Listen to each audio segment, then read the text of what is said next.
Allohni bir sinovi bilan qo'lingiz kalta bo'lib qolgandir hozir. Yolg'iz qolgandirsiz. Yaqin insonlaringiz sizdan voz kechishgandir, lekin bu holatda o'tib ketmaysiz.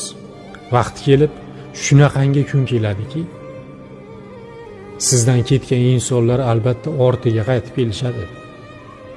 Qabul qilasizmi? Tayyormisiz?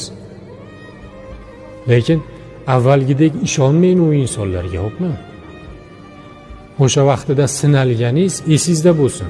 O'sha vaqtida emas, hozir yolg'iz qolganingiz, qiynalganingizda hech kim yo'qligi yoningizda. U insonlar yana qaytib kelganda shu kun esingizdan chiqmasin, xo'pmi? Alloh sizga u insonlarni asl basharasini ochib bergani esingizdan chiqmasin, o'ylab muomala qiling. Qabul qilsangiz agar, iloji boricha qabul qilmang.